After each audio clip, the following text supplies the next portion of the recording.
LDF കനത്ത പരാജയം ഏറ്റുവാങ്ങിയപ്പോൾ വലിയ തിരിച്ചടിയേറ്റത് ഘടകകക്ഷികൾക്കായിരുന്നു. കേരള കോൺഗ്രസ് എമ്മിനും NCPക്കുമൊന്നും ഇത്തവണ നിയമസഭയിലേക്ക് പ്രതിനിധികളില്ല.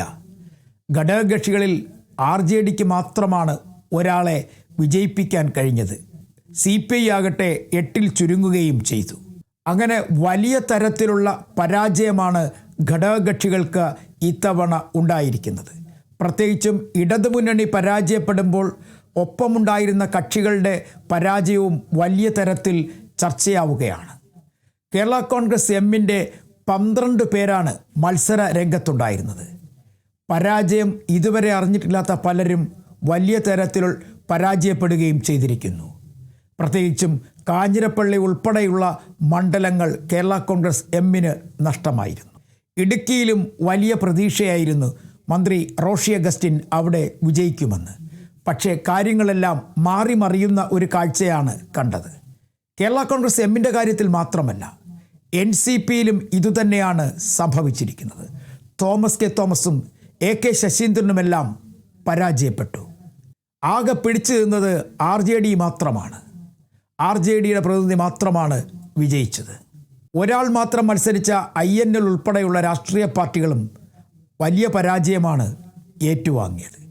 ഇത്തരത്തിൽ ഘടകകക്ഷികൾ എല്ലാം തന്നെ വലിയ തരത്തിലുള്ള നിരാശയിലാണ്. ഇതൊരു വലിയ കുത്തൊഴുക്കിൽപ്പെട്ട് അവസരം നഷ്ടപ്പെട്ടു എന്നാണ് ഇവരെല്ലാം തന്നെ പറയുന്നത്. അതേസമയം മധ്യ കേരളത്തിലെ ഒരു കാലത്തെ നിർണായക ശക്തിയായിരുന്ന കേരള കോൺഗ്രസ് എമ്മിനെ സംബന്ധിച്ചിടത്തോളം ഈ പരാജയം വലിയ തരത്തിലുള്ള പ്രതിസന്ധികളിലേക്കാണ് പാർട്ടിയെ കൊണ്ടുപോകുന്നത്.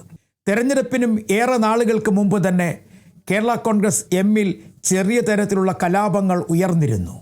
ഒരു വിഭാഗം നേതാക്കന്മാർക്കും ജോസ് കെ മാണിക്കും UDFിലേക്ക് പോകണം എന്നൊരു താല്പര്യമുണ്ടായിരുന്നു. ചില സഭകളും ഇതുതന്നെ അവരോട് ആവശ്യപ്പെട്ടു. പക്ഷേ അന്ന് റോഷി അഗസ്റ്റിൻ ഇടപെട്ടുകൊണ്ട് പാർട്ടി ഒരിക്കലും LDF വിട്ടുപോകാൻ പാടില്ല, LDFിനൊപ്പം നിൽക്കണമെന്ന നിലപാട് സ്വീകരിക്കുന്നു. അതിനെല്ലാം ഉപരിയായി പലപ്പോഴായി അത് ഉറപ്പിക്കുന്നതിനായി, അല്ലെങ്കിൽ പാർട്ടി പിളരില്ല എന്നും പാർട്ടി ഒറ്റക്കെട്ടായി LDFിനൊപ്പം നിൽക്കും എന്നുള്ള കാര്യം ഉറപ്പിക്കുന്നതിനായി പല ആവർത്തിയാണ് ജോസ് കെ മാണിയെ പാലായിലെ സ്ഥാനാർത്ഥിയായി റോഷി അഗസ്റ്റിൻ തന്നെ പ്രഖ്യാപിച്ചത്. ഇതൊക്കെ പല പ്രാവശ്യവും തർക്കത്തിൽ വരെ എത്തുകയും ചെയ്തിരുന്നു.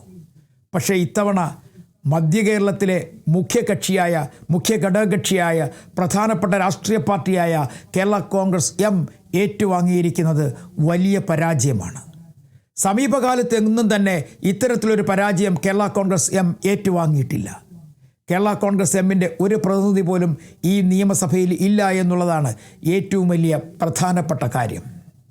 മന്ത്രി റോഷി അഗസ്റ്റിനെങ്കിലും വിജയിക്കുമെന്ന് എല്ലാവരും പ്രതീക്ഷിച്ചിരുന്നു. പക്ഷേ ഇടുക്കിയിലും കാര്യങ്ങൾ മാറിമറിഞ്ഞു. ഇടുക്കിയിൽ മാത്രമല്ല, പാലായിൽ കാര്യങ്ങൾ മാറിമറിഞ്ഞു. കാഞ്ഞിരപ്പള്ളി ഒരിക്കൽ പോലും കേരള കോൺഗ്രസ് എമ്മിനെ കൈവിട്ട ചരിത്രമില്ലായിരുന്നു. പക്ഷേ അവിടെയും കേരള കോൺഗ്രസ് എമ്മിനെ കൈവിട്ടു. ചങ്ങനാശ്ശേരിയും കൈവിട്ടു. അങ്ങനെ നോക്കുമ്പോൾ ഇവിടെ വലിയ വിജയം നേടിയത് കേരള കോൺഗ്രസ് ജോസഫ് വിഭാഗമാണ്. മത്സരിച്ച എല്ലായിടത്തും അവരുടെ പ്രതിനിധികളെ വിജയിപ്പിക്കാൻ കഴിഞ്ഞതിൽ വലിയ സന്തോഷത്തിലാണ് ആ പാർട്ടി. മധ്യ കേരളത്തിൽ 2 കേരള കോൺഗ്രസ് വിഭാഗങ്ങൾ തമ്മിലായിരുന്നു പലപ്പോഴും മത്സരമുണ്ടാവുക. ഇത്തവണ ആ മേൽക്കൈ കേരള കോൺഗ്രസ് ജോസഫ് വിഭാഗത്തിന് ലഭിച്ചിരിക്കുന്നു. കേരള കോൺഗ്രസ് എമ്മിലാകട്ടെ നേരിയ തരത്തിലുള്ള കലാപങ്ങൾ തല ഉയർത്തിക്കഴിഞ്ഞു എന്നാണ് ഇപ്പോൾ അറിയാൻ കഴിയുന്നത്. ഒരു കാരണവശാലും LDFിനോട് മത്സരിക്കരുത് എന്നൊരു വിഭാഗം പറഞ്ഞിട്ടും മന്ത്രി റോഷി അഗസ്റ്റിൻ്റെ പിടിവാശി കൊണ്ടാണ് ഇത്തരത്തിൽ ഒരു മത്സരത്തിന് ഇറങ്ങിത്തിരിച്ചത്, അല്ലെങ്കിൽ LDFിനൊപ്പം നിൽക്കാൻ തീരുമാനിച്ചതെന്നാണ് ഒരു വിഭാഗം നേതാക്കൾ പറയുന്നത്. അത് പരാജയത്തിന് വഴിയൊരുക്കിയെന്നും അവർ പറയുന്നുണ്ട്. എന്തായാലും വളരെ ചുരുങ്ങിയ ദിവസത്തിനുള്ളിൽ തന്നെ ഈ പാർട്ടിക്കുള്ളിൽ എന്താണ് സംഭവിക്കാൻ പോകുന്നതെന്ന് നമുക്ക് മനസ്സിലാക്കാൻ കഴിയും. കേരള കോൺഗ്രസ് എമ്മിൻ്റെ കാര്യത്തിൽ മാത്രമല്ല, CPIയിലുമൊക്കെ തന്നെ ഇതുമായി ബന്ധപ്പെട്ട് വലിയ തരത്തിലുള്ള പ്രതിസന്ധികൾ ഉയരുകയാണ്. CPIയും ഇത്തവണ ഒറ്റ സംഖ്യയിൽ ഒതുങ്ങിയിരിക്കുന്നു. കാരണം കഴിഞ്ഞ പ്രാവശ്യം ഉണ്ടായിരുന്നതിനേക്കാൾ കൂടുതൽ ആളുകൾ ഇപ്പോൾ കുറഞ്ഞിരിക്കുകയാണ്. വലിയ തിരിച്ചടി CPIക്കും ഉണ്ടായിരിക്കുന്നു. ഇടതുമുന്നണിയിലെ ഘടകകക്ഷികൾക്കുള്ളിൽ തന്നെ ഇത് വലിയ ചർച്ചയായി മാറിക്കഴിഞ്ഞിരിക്കുന്നു. ഒപ്പം തന്നെ പലരും ഈ പ്രശ്നങ്ങൾ പഠിക്കാനും വിലയിരുത്താനും ചർച്ച ചെയ്യാനും തയ്യാറാകുന്നു. വരും ദിവസങ്ങളിൽ ഒറ്റ ആൾ മാത്രം മത്സരിച്ച, അല്ലെങ്കിൽ ഒറ്റയാൾ മാത്രം നിയമസഭയിലേക്ക് മത്സരിച്ച രാഷ്ട്രീയ പാർട്ടികളും വലിയ തരത്തിലുള്ള പ്രതിസന്ധിയിലാണ്.